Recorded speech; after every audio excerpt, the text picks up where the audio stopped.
Hello everyone, welcome to my channel. निर्देशांक ज्यामिति के ऑब्जेक्टिव सीरीज 2 में आप सभी को स्वागत है। स्टूडेंट, आज हम लोग टॉप 10 क्वेश्चन देखेंगे। निर्देशांक ज्यामिति का ऑब्जेक्टिव टाइप देखेंगे जो एग्ज़ाम पॉइंट ऑफ व्यू से काफ़ी इम्पोर्टेंट है। तो लेक्चर चालू करने से पहले आप लोग से मेरा एक छोटा सा रिक्वेस्ट है कि अभी तक हमारा चैनल को आप सब्सक्राइब नहीं किए हैं तो सब्सक्राइब कर लीजिए और बेल आइकन को दबा दीजिए और अपने दोस्तों के साथ शेयर कर दें ताकि आपके साथ साथ आपके दोस्तों को भी बेनिफिट मिले। तो चलिए शुरू करते हैं। तो क्वेश्चन नंबर 1 है हम लोग का, काफ़ी इम्पोर्टेंट क्वेश्चन है ये। आपका पॉइंट ऑफ व्यू एग्जाम में काफ़ी बार इसको पूछा गया है। क्वेश्चन नंबर 1 है, निम्नलिखित में से विभाजन सूत्र कौन है? तो सबसे पहले देखो, आपको मालूम आना चाहिए कि विभाजन सूत्र कब होता है, विभाजन सूत्र कैसे काम करता है। सपोज करो एक कोई लाइन है ए बी और बीच में कोई एक पॉइंट है पी। तो देखो, तो ये दो भाग में अपने को एक लाइन को बांटना है। तो कैसे बांटोगे? तो मान लो इसका एक भाग का लेंथ m है और दूसरे भाग का n है, यानी इसका रेशियो m/n है। तो इसका निर्देशांक जो होता है b के m से b के निर्देशांक में मल्टीपुल होता है और n का ये a के निर्देशांक से मल्टीपुल होता है। ये आप हमेशा याद रखिएगा। तो इसका जो डायरेक्टली आंसर आएगा, सपोज यहाँ पे x1 और y1 होगा, यहाँ x2 और y2 होगा, तो इसका हो जाता है x2 m plus x1 n हो जाता है by m plus n। Okay, ये हो गया। ये तो x का निर्देशांक आपका आ गया, x की वैल्यू आया विभाजन सूत्र से। अब y की वैल्यू आपका हो जाएगा ऐसा ही, इसी प्रकार से मल्टीपल करेंगे y में, जैसे y2 m plus y1 n y m plus n। Okay, m plus n। तो आपका जो पॉइंट का वैल्यू आएगा, विभाजन सूत्र जो बना हम लोग का, x2 into M plus x1 into N by M plus N comma और y2 into M plus y1 into N by M plus N. तो ये आपका वैल्यू हो गया, ये आपका आंसर हो गया।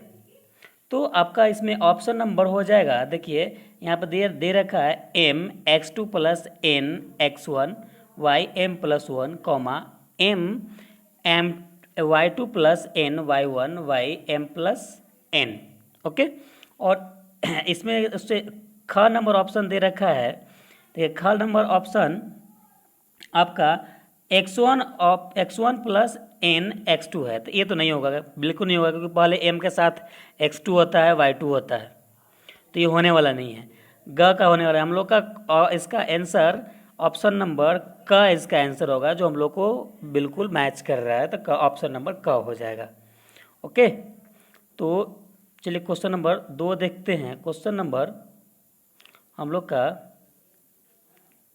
क्वेश्चन नंबर 2 है, निम्नलिखित में से मध्य बिंदु का सूत्र कौन है? तब आपको मालूम होगा मध्य बिंदु निकालने के लिए क्या फार्मूला होता है। सपोज कीजिए कोई एक लाइन है ए और बी, जिसका निर्देशांक है x1 y1 और इधर है x2 और y2। ओके, तो जब आपको मध्य बिंदु, सपोज करो ये यहाँ पे हम लोग का P निकालना रहेगा। तो मध्य बिंदु P निकालने के लिए क्या होता है ना कि x वाले निर्देशांक a और b का प्लस होता है और 2 से डिवाइड हो जाता है, और कॉमा देकर y वाले निर्देशांक वो y जुटता है, y1 प्लस y2 हो जाता है, उसका मध्य बिंदु का फॉर्मूला निकल जाता है। Very simple. ओके, तो हम लोग देखेंगे तो यहाँ पे हो जाएगा आपका x2 प्लस x1 y2 हो जाता है, और दूसरा जो होता है कॉमा y2 प्लस y1 हो जाता है। ओके, y2 हो जाता है। तो ये आपका मध्य बिंदु का फॉर्मूला हो जाता है। तो आपका इसमें ऑप्शन नंबर हो जाएगा, देख रहे होंगे, x1 plus x2/2 y1 plus minus y2/2। ये तो नहीं होगा, माइनस होता नहीं, प्लस होता है। x2 plus x1/2 y2 plus y1/2। तो ख नंबर इसका आंसर हो जाएगा। इसका आंसर नंबर ख हो जाएगा। और ग में देख रहे हैं x3 x3 तो चर्चा ही नहीं होता है, तो इसीलिए इसका आंसर नंबर ख हो जाएगा। ओके, अब क्वेश्चन नंबर 3। क्वेश्चन नंबर 3 बोल रहा है कि बिंदु ए बी और सी संरेख है। तो आपको सबसे पहले संरेख का मतलब आज समझ में आना चाहिए। देखो, एक कोई 3 पॉइंट से बनने वाली लाइन, बनने वाली रेखा बिल्कुल स्ट्रेट लाइन में है या नहीं। अगर स्ट्रेट लाइन में है तो वह संरेख कहलाता है। तो इसको चेक करने के वेरी सिंपल फार्मूला होता है। सपोज करो ये एक लाइन है ए बी और सी। अब सब तीनों का निर्देशांक दिए रहेगा, तो आपको निकालना होगा ए बी का डिस्टेंस और प्लस करना पड़ेगा बी सी का डिस्टेंस से। जब आप ए सी का डिस्टेंस निकालोगे तो इक्वल होना चाहिए। ए सी का डिस्टेंस निकालोगे तो इक्वल होना चाहिए, यानी ए बी का डिस्टेंस निकालो और बी सी का डिस्टेंस निकालो, दोनों को जोड़ दो और इक्वल करो ए सी से। अगर बराबर आ गया तो संरेख, यानी ये संरेख का फॉर्मूला हम लोग का सिंपल से यही होता है। तो देख रहे हैं हम लोग को ऑप्शन में क्या है, क में है ए सी प्लस बी सी। ए सी तो होता नहीं है, A B plus B C होता है, तो क नंबर तो गलत है। और ख नंबर में देखिए A B plus B C equal to A C, तो आपका ऑप्शन नंबर ख है। ऑप्शन नंबर ख है, ऑप्शन नंबर ख इसका आंसर सही है। ओके, तो चलिए अब क्वेश्चन नंबर हम लोग को 4 देखते हैं। देखिए क्वेश्चन नंबर 4 बोल रहा है बिंदु ए और पी और बी समदूरस्थ है। देखिए समदूरस्थ मतलब क्या कि सपोज एक कोई छड़ लिए आप और उसको बराबर बराबर भागों में काट दिए और उसको वापस आप जोड़ रहे हो, जोड़ के आप एक वापस एक रड तैयार कर रहे हो। तो वह रड जो आप जितने टुकड़ा में 2 भाग में काटे थे वो बराबर बराबर भाग है या नहीं। या सपोज करो कोई दो छड़ आप बराबर बराबर भागों में काटे और उसके बाद मेजरमेंट ले रहे हो कि बराबर बराबर भाग में कटा है कि नहीं।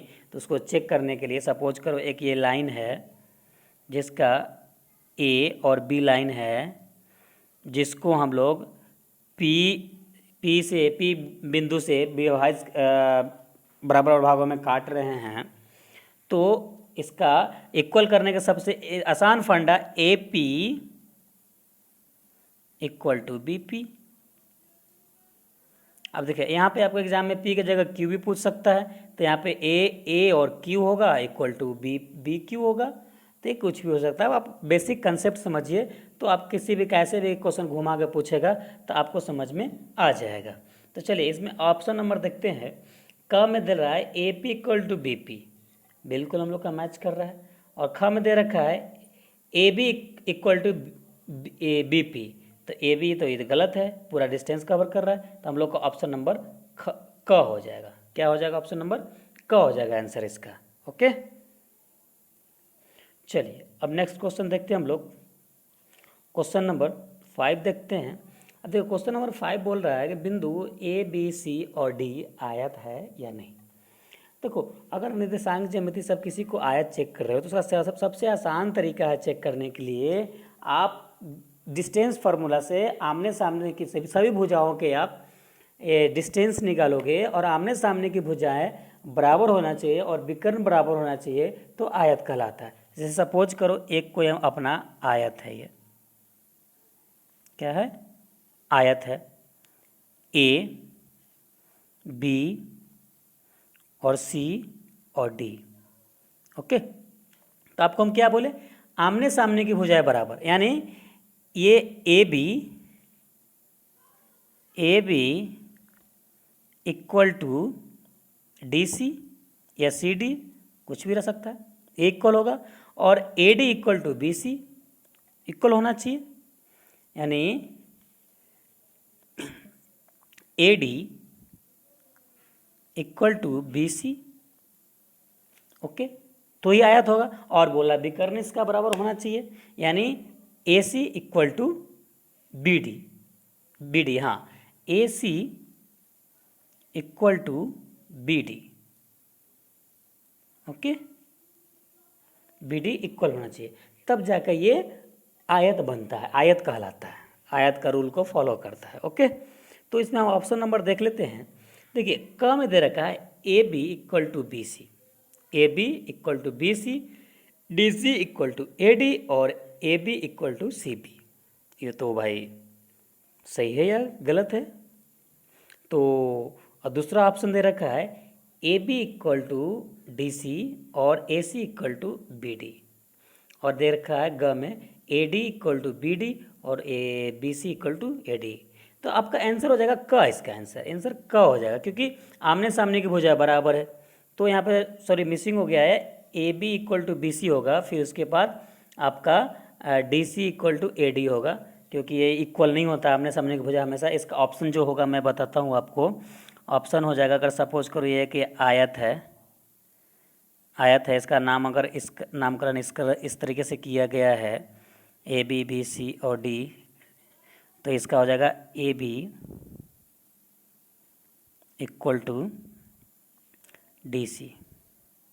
ओके, और B C equal to A D होगा, B C equal to A D होगा, तो और A C equal to B D होगा, तो इसका आंसर हो जाएगा। ठीक है, तो चलिए नेक्स्ट क्वेश्चन नंबर देखते हैं। क्वेश्चन नंबर 6 देखते हैं। क्वेश्चन नंबर 6 देखते हैं हम लोग। क्वेश्चन नंबर 6, देखिए क्वेश्चन नंबर 6 बोलता है जब कोई बिंदु x अक्ष पे हो, यहाँ पे x होगा, जब कोई बिंदु x अक्ष पे स्थित हो तो क्या कहलाता है? तो देखिए आपको मालूम होना चाहिए, जब कोई बिंदु x अक्ष पे स्थित होता है ना, सपोज ये एक्सिस है, यहाँ पे कोई बिंदु एक्सिस स्थित है, ए पॉइंट, ए बिंदु, तो जब भी x एक्सिस पे जो भी स्थित रहता है वो भुज कहलाता है। क्या कहलाता है? भुज कहलाता है, जिसका निर्देशांक आपका x, 0 होता है। ओके, ये चीज़ आप ध्यान रखिएगा। तो ये हो जाएगा ख, आंसर हो जाएगा इसका आपका। ये भुज की जगह 0, x, 0 हो सकता है, बोल देगा भुज का निर्देशांक क्या होगा, पूछ सकता है, तो आप x, 0 लिखेंगे, हमेशा याद रखेंगे आप। ओके, चलिए क्वेश्चन नंबर हम लोग 6 देखते हैं। अब देखिए क्वेश्चन नंबर 6 में बोलता है जब कोई बिंदु y अक्ष पर स्थित हो तो क्या कहलाता है? फिर उसी से मिलता जुलता सवाल है, बोला है कि y एक्सिस पे कोई बिंदु स्थित हो, सपोज ये XY एक्सिस है, यहाँ कोई स्थित है P पॉइंट पे, तो एक तो भुज होता है जो y एक्सिस पे x एक्सिस पे होता है, वन सेकेंड, आपको क्या बोले कि x एक्सिस पे तो भुज कहलाता है, तो दूसरा क्या बचा होगा, गेस कीजिए, कोटि बचा है, तो इस पे जो स्थित है वह कोटि कहलाएगा ना जी। ओके, तो इसका आंसर हो जाएगा कोटि, का आंसर हो जाएगा इसका, क्या हो जाएगा? का। चलिए क्वेश्चन नंबर नेक्स्ट देखते हैं हम लोग, 8 देखते हैं, 8 क्या कहता है। देखिए क्वेश्चन नंबर 8 बोलता है, यहाँ पे भी एक मिसिंग है, ध्यान दीजिएगा, यहाँ पे x होगा, x अक्ष होगा। देखिए बोल रहा है जब कोई बिंदु x अक्ष पर स्थित हो तो उसका निर्देशांक क्या होगा। अभी भी आपको बताए कि x अक्ष पर स्थित होगा तो उसका निर्देशांक x, 0 होगा। ओके, तो इसका आंसर हो जाएगा ख, राइट। चलिए नेक्स्ट देखते हैं क्वेश्चन नंबर 8। जब अब देखिए यहाँ पे भी कुछ मिसिंग है, सॉरी माफ़ कीजिएगा, मैं आने वाला वीडियो में सब सुधार करूँगा। देखिए बोल रहा है जब कोई बिंदु y अक्ष पर स्थित हो तो निर्देशांक क्या होगा। तो अभी भी आपको पता है वाई अक्ष पे कोई बिंदु स्थित है तो उसका निर्देशांक 0, होता है। तो इसका आंसर घ हो जाएगा। ओके, तो काफ़ी इंपॉर्टेंट क्वेश्चन है, आप इसको रिमाइंड कीजिएगा, 3-4 बार ये वीडियो को देखिएगा तो आपको याद हो जाएगा। एक बार में अगर क्लियर नहीं होता तो मेरे ख्याल से आपको क्लियर होगा। अगर इससे भी कोई डाउट है तो मेरा पूरा कंप्लीट लेक्चर देखें निर्देशांक ज्यामिति का प्लेलिस्ट से, तो आपको एक एक चीज़ निर्देशांक ज्यामिति का क्लियर हो जाएगा। उसके बाद आपको कोई ऑब्जेक्टिव नहीं छूटेगा। चलिए क्वेश्चन नंबर 10 देखते हैं। क्वेश्चन नंबर 10 बोलता है बिंदु -3, -5 किस चतुर्थांश में है। देखिए, तो सबसे पहले आपको मालूम होगा कि माइनस यानी प्लस नहीं, तो आपका कौन सा थर्ड कोऑर्डिनेट में होता है, किस में होता है, माइनस माइनस। जैसे फर्स्ट में प्लस प्लस होता है, सेकेंड में एक माइनस में एक प्लस में तो एक माइनस और प्लस होता है, और थर्ड में माइनस माइनस होता है, और फोर्थ में क्या होता है, सॉरी प्लस प्लस होता है, प्लस माइनस होता है। ओके, तो आपका इसमें आंसर क्या हो जाएगा, किस में है, सेकेंड कोऑर्डिनेट में है, यानी थर्ड कोऑर्डिनेट में है, तो इसका आंसर हो जाएगा ग। आंसर क्या हो जाएगा, ग। तो आई होप ये आपका ये ऑब्जेक्टिव निर्देशांक ज्यामिति काफ़ी हेल्पफुल रहा होगा आपके लिए, काफ़ी इंटरेस्टिंग रहा होगा। और आपका आई होप ये 2 सीरीज हमारा देखोगे तो आपका निर्देशांक ज्यामिति से कोई भी ऑब्जेक्टिव क्वेश्चन नहीं छूटेगा। तो हमारे ये दोनों सीरीज जरूर देखें, और आप निर्देशांक ज्यामिति चाहते हैं कि अच्छा करें तो आप प्लेलिस्ट से जाके हमारा पूरा कंप्लीट लेक्चर देखें। कंप्लीट लेक्चर आपका प्लेलिस्ट में मिल जाएगा। और आपका हम लोग का निर्देशांक ज्यामिति लगभग खत्म हो गया है। अब हम लोग ऑब्जेक्टिव से अभी नहीं लाएंगे, अभी टॉप 2 सीरीज हो गया, आप नेक्स्ट चैप्टर के लाएंगे ऑब्जेक्टिव। और आप निर्देशांक ज्यामिति का आपका ऑल फार्मूला का वीडियो आएगा, क्विक रिवीजन आएगा, तो ये सब जरूर देखिए आप। हमारा सीरीज आने वाले कल में मिलेगा, आपको 1-2 दिन में मिल जाएगा, तो इसके लिए वरी नहीं कीजिए आप। ओके, तो चलिए फिर नेक्स्ट वीडियो में मिलते हैं। जब तक अपना ख्याल रखिए। Thank you, love you all.